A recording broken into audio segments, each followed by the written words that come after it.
Hello, friends. It is Mulk, and welcome back to a massive TV binge box this week. We've got so much that I want to talk to with you about, and frankly, I barely know how I fitted it in this week myself. I'm your host, Steve Mulk, and look, I love television. There is a ton of things going on. Importantly, if you want to keep in touch, the best way to do that is to follow me or get all of the things that you want to follow from my link tree. That's linktr.ee/Steve Mulk. And you'll be able to follow TV Binge Box, TV Black Box, or even Heaven Forfend me personally. Thank you so much for all of the listeners that are tuning in. It's great to have you chiming in and telling me what you think about the shows that I'm loving or hating, and to hear about the shows that you're loving or hating. Don't forget, the best way to support the podcast right now, because I'm not going to ask you for money, is to rate and review the podcast wherever you're hearing it. And of course, grab your friend's phone and make them subscribe. Even if they don't listen, just make them subscribe so that it downloads on their phone. Hopefully you're subscribed, and you're downloading the podcast as well. It's the best way to keep in touch when I try to deliver it regularly. But look, it's all over the place. Whatever. This week, we've got 4 big shows. Another one of my best of 2022 that I want to share with you. But first of all, here's a show that's kind of taken, I don't know, Netflix by storm. Apparently, I've only been given half a minute to tell you about my venture up humanity. That's hardly long enough to explain the pyramids. It's obviously just big bricks in a triangle. I'll be asking questions What was the Soviet onion? and go to every corner of a globe without corners. Do we know if China has a roof? So join me, Philomena Cunk. This is Cunk on Earth! This is very sharp writing from Charlie Brooker, again, the man who has brought us Black Mirror, as well as the Yearly Wipes. And in fact, if you're a fan of the Yearly Wipes that Charlie does, you'll probably recognize Philomena Cunk. She's been his go-to journalist interview character that he's roped Diane Morgan in to play really frequently. And in this, she gets a 5-episode story to really look at what it means to be a human on Earth in her very bizarre little universe that she lived in. This is a mockumentary, if you hadn't picked up from the trailer. So it's not serious in that the questions that she asks, she's playing a character, a journalist that frankly doesn't quite know what they're talking about. But all of the academics and experts that she speaks with weren't aware of the joke before it started. So it means you can get some really great awkward responses, and because they're all largely British, very polite responses that suggest that she doesn't know what she's talking about. There's been some consternation and question about, are the academics in on the joke? Frankly, who cares? You know, what we get to see in Cunk on Earth is a delightful piss take at all of those endless documentaries that we've seen where some journalist has been sent to go and find out about the, ancient history or to engage in some kind of bigger story. I will offer, as a person who, is a God botherer, I did enjoy the second episode, which is largely about religion, because Philomena Cunk drops one of the best one-liners I've ever heard about Jesus being resurrected as a book. It just tickled my fancy, something great. I love Charlie Brooker's work. And if you're into that, then I think you'll definitely be into Cunk on Earth. This is full of great one-liners written by a whole team of people, but Charlie is the producer. He's at the front of it. Diane does a great job as Philomena Cunk, and I think is very disarming, which is why I think her questions are a surprise as much as anything else to, the experts and the academics that are involved. I really... Look, I enjoy the fact this was made for BBC Two and aired in there about September, October, late last year. It was picked up by Netflix globally and dropped on Netflix at the end of January. So a whole bunch of people have already dived in and seen it. It's really easy to watch. They're 30-minute episodes. There's only 5, so you can spend a lazy afternoon, if you're into it, watching Philomena Cunk do her thing. And it is a heap of fun, honestly. Now, you might not like the whole mockumentary thing. That's okay. You might want to give this one a wide berth. I would recommend to anybody, if you're after something new, this is a pretty low bar to step into. You don't have to have a heap of background to understand it or know it. You don't even have to have seen any of the other Wipe or Black Mirror stuff that Charlie Brooker's done. You just need to come into it knowing that here is this journalist who is going to ask some pretty amazing questions. I really dug it, but get into it. Love to know what you think. Let me know. Hit me up on the socials. Philomena Cunk stars in Cunk on Earth, and there's a great bit of wordplay in that, friends. There are 5 episodes, and all of them are available on Netflix right now. Now, this next show.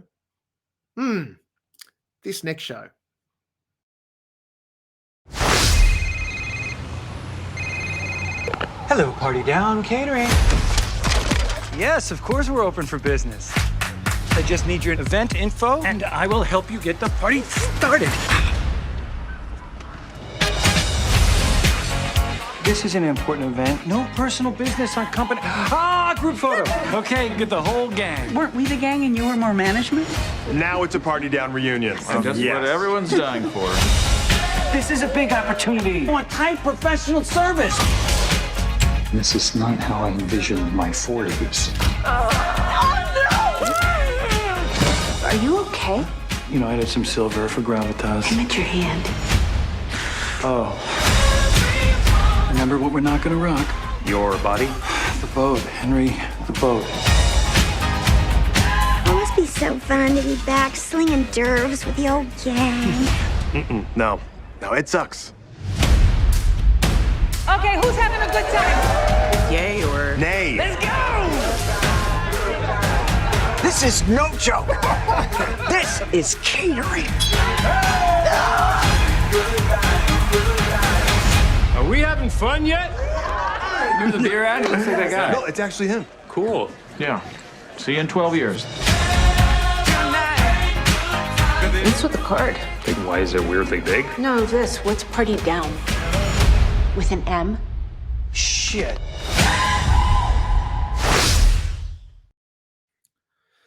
the benefit of the fact that the gang are back and that not everyone is in a better place. The glorious presence behind Party Down was a whole bunch of people that wanted to make it in the business, take jobs. In this case, you know, a party catering job where they turn up to famous people's places and do the stuff, try and be faceless while trying to be the people that the party is all about.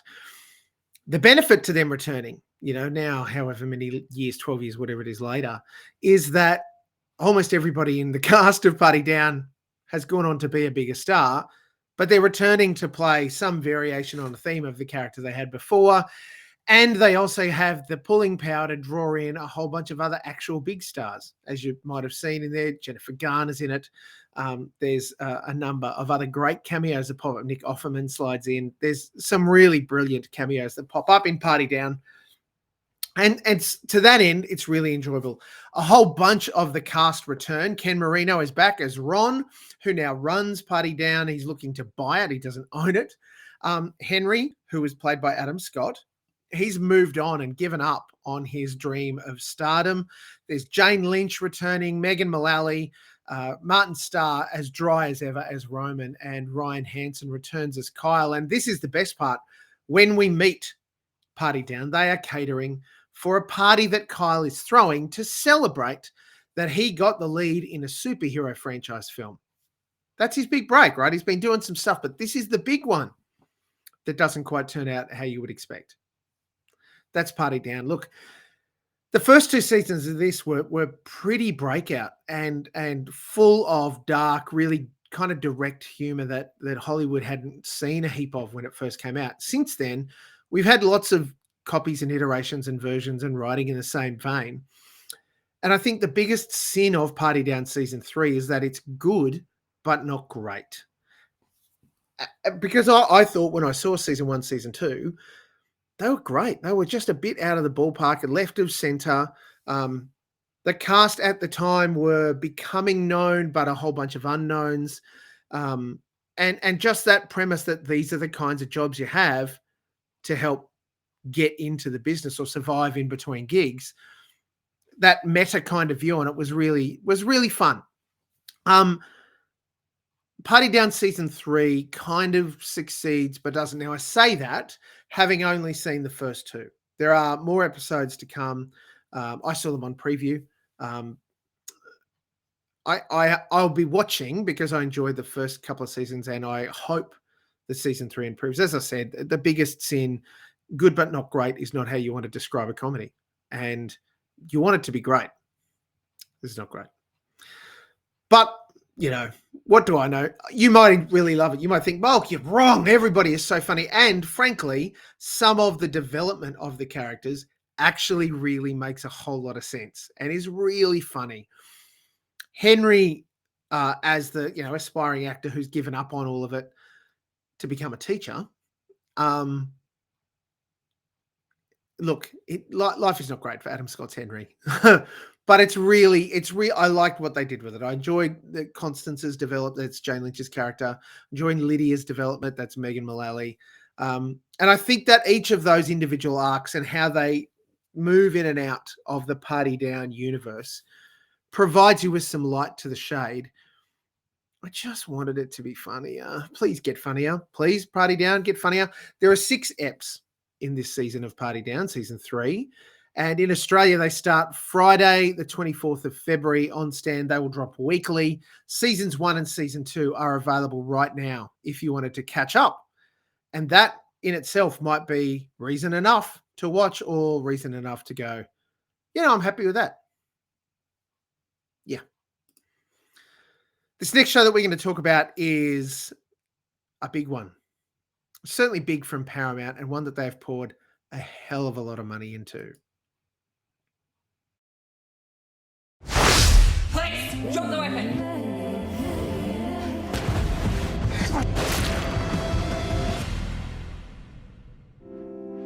I don't know how to help you anymore.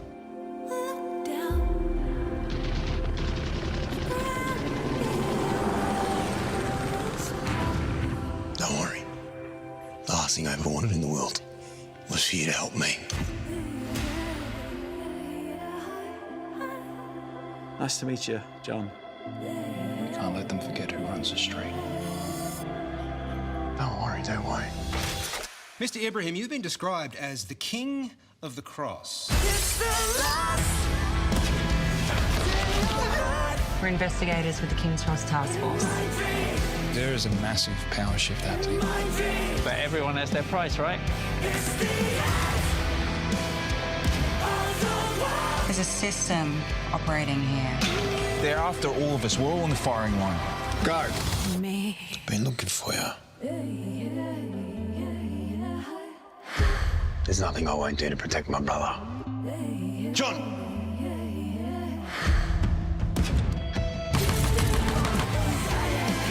Please, drop the weapon. I am doing you a favor. See this? That's my family. What are you trying to do, John? You're trying to start a war. It's business, Sam.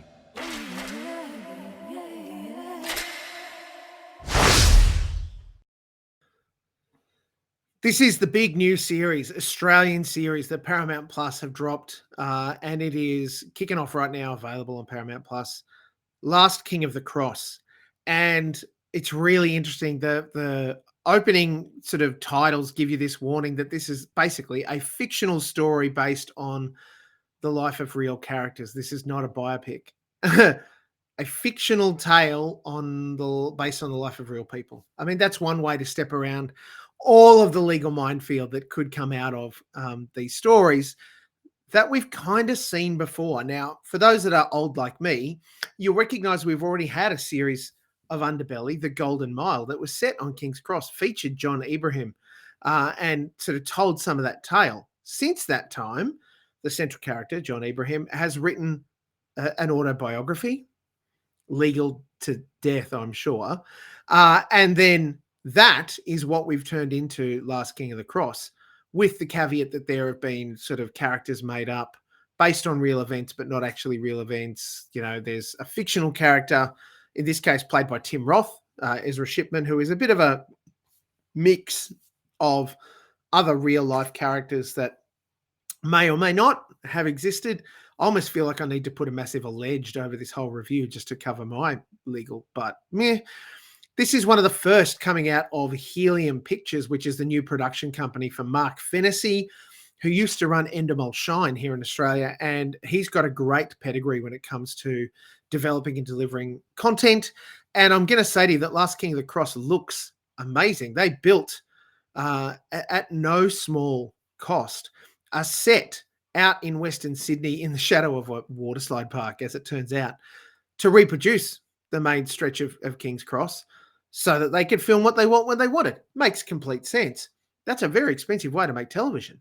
Reportedly, Lincoln Younes, who plays John Ibrahim, had like something like 50 or 60 costume changes across the episodes. I mean, great, whatever. It looks slick as hell. It really does look amazing. It does have more than a touch of the underbellies about it. There are bad guys. We want them to be heroes, but we don't want to cause bad problems. There's boobs. There's, a love that can't be. There's an overprotective brother who, look, I think does a great job, Claude Jabbour, in the role of John's older brother, Sam. Actually, he's really dark and brooding, and I really like that. And for those that weren't aware, one of Ibrahim's friends, Kyle Sanderlands, is also his King Kyle Productions, has apparently got an interest in it. I think they were connected to the book deal, and that's how they've got connected to this. Make of that what you will. Certainly, Kyle helped host the launch that Paramount ran the other night ahead of this premiering. The first 2 episodes are already out on Paramount Plus right now. At times, I've only seen the first 2. There's more to come. At times, it's a whole new thing, and I think it does it takes some really bold storytelling strokes. And certainly in the first couple of episodes where they're doing a little bit of here's young John, here's old John, here's young John, here's old John, old as in grown-up John. A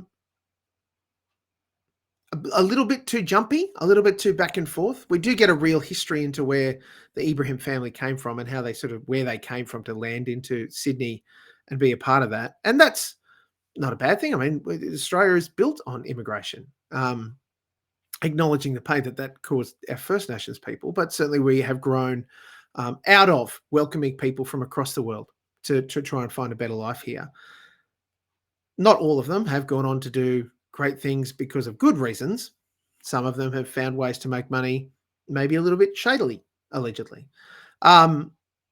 The cast for this is pretty incredible. As I said, Younes plays Ibrahim. Tim Roth, which is excellent bit of international casting, plays this character Ezra Shipman, the mythical crime boss that runs the Cross. Callan Mulvey is back after starring in a whole bunch of stuff overseas, including Captain America, the Winter Soldier. Winter Soldier and a whole bunch of other stuff. He's been in heaps of things.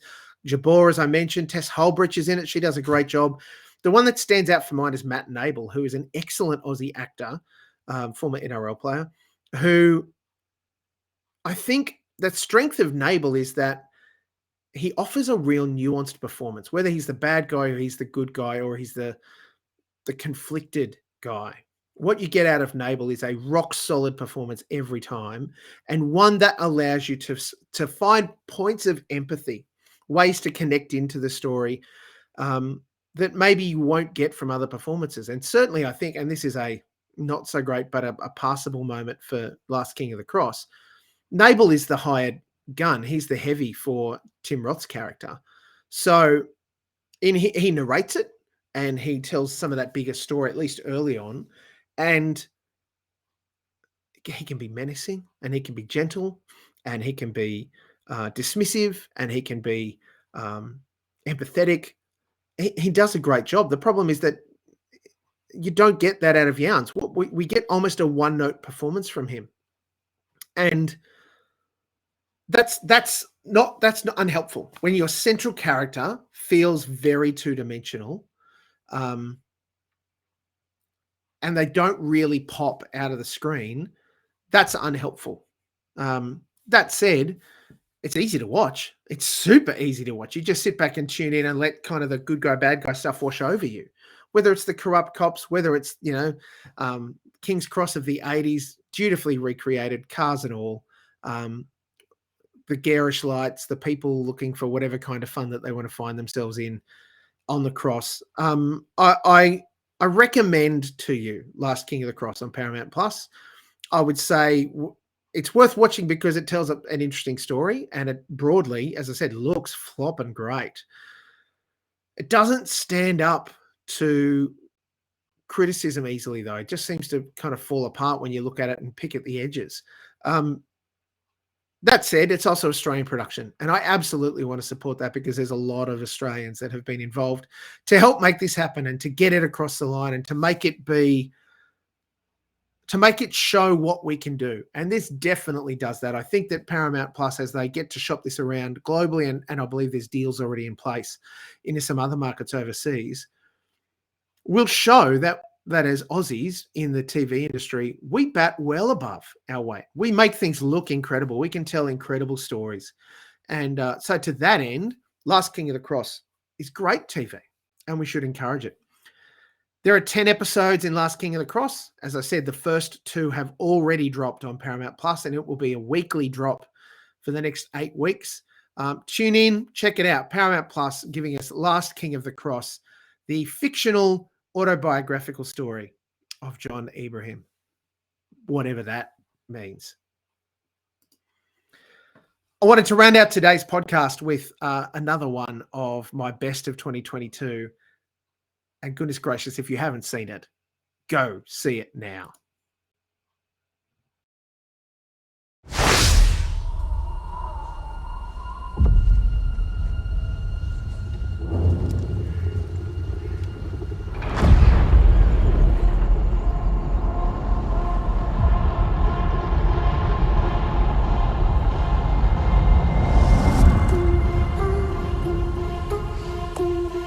To steal from the Empire?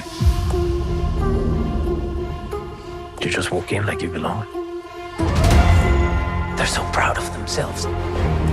So fat and satisfied.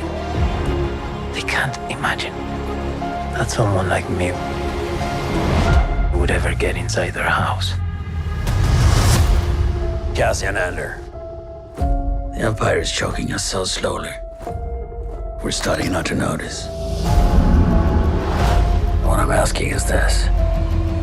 Wouldn't you rather give it all to something real?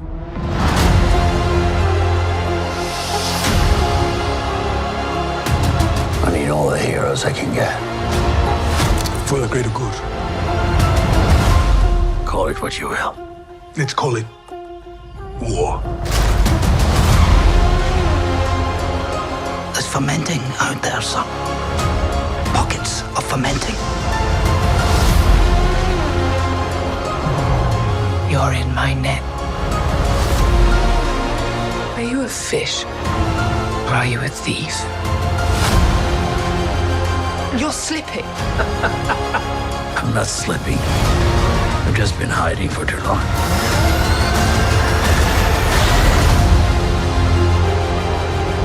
As long as everyone thinks I'm an irritation, there's a good chance they'll miss what I'm really doing. What are you really doing? This is what revolution looks like. I'm tired of losing.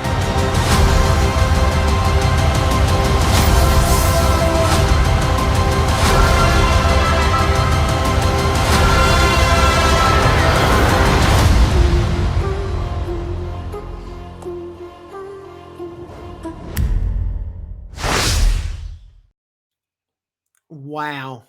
This is amazing television that the Star Wars universe, Lucasfilm and Disney Plus gave us last year. It is, as best I can describe it, a gateway drug into the Star Wars universe. If your friends are like, oh, Star Wars, sci-fi fiction, blah, blah, blah, who cares what they do? It's all Jedis and whatever.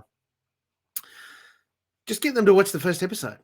It's and people that I know that are not Star Wars fans that have watched Andor season 1 have come away recognizing that it is premium drama, a story told so well, set in the Star Wars universe. There's not a Jedi inside at this point, but it tells an amazing tale of revolution, of good versus evil, of somebody finding a way to be the best version of themselves in a way that they probably would never have thought they could.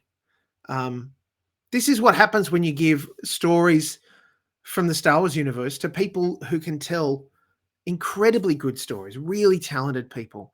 And it's just amazing. Diego Luna stars as our hero, Cassian Andor.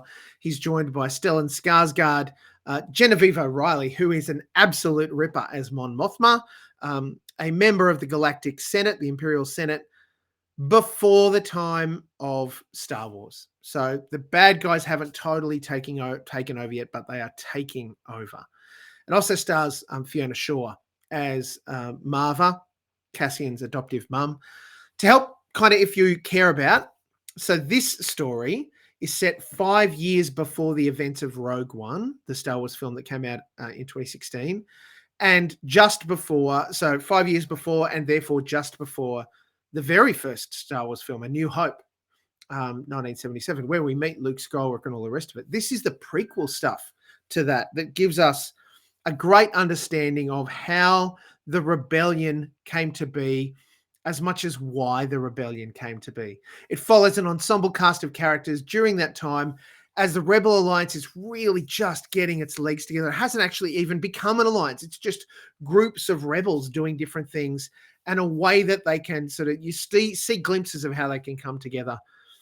One of the characters, of course, is Cassian Andor, the central person of this, and one of the central characters in Rogue One, who is a thief who is coaxed to become a revolutionary by Stellan Skarsgård's Luthen, and eventually join and help lead this rebellion against the Galactic Empire.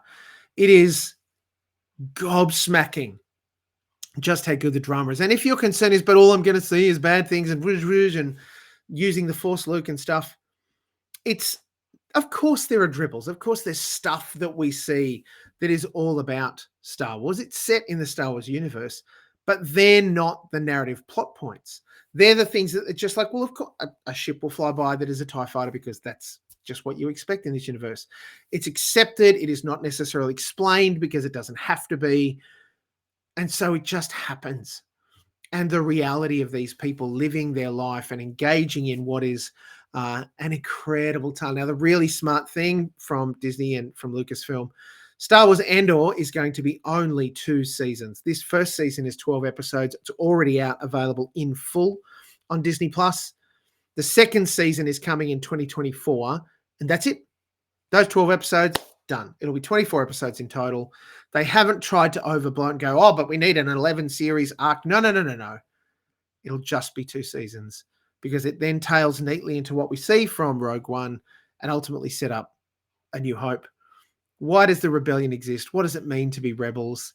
Why would anyone want to join that ragtag bag of people who are trying to fight what seems like an insurmountable war against an immovable force? Star Wars Andor Season 1 is absolutely in my tippity top part of my best of 2022. Have you seen it? Did you love it? Obviously I did. I want to know what you think. Hit me up on all the socials, or Mastodon on Twitter, in the TV Bingebox podcast, Facebook gang, wherever it is. I want to know what you thought of Star Wars Andor. Friends, that is another TV Bingebox for the week. Thank you so much for joining me. I hope that you have enjoyed our little journey through mockumentary television, to a sequel we didn't need, to what is a great Australian drama, I think, and phenomenal sci-fi drama. Who would have thought that we'd get drama in a science fiction context? Shut up, Star Trek fans. It is really great. I'm glad that you could be here. Don't forget, follow this and all of the other stuff on my link tree, linktr.ee/Steve Mulk. Make sure you follow, subscribe, and share. Give us a review. Tell us what you think. We would love for you to do that because it also helps people find it and they can pop up and see it. Also, if you see the stuff shared on social media or if you see the stuff popping up and around on Spotify, watch the episode there, watch it on TV Black Box, however you watch it, whatever you do. I'm just so glad that you can join me because TV Bingebox is about loving TV, and I know you love it too because I'm Steve Mulk and I love television.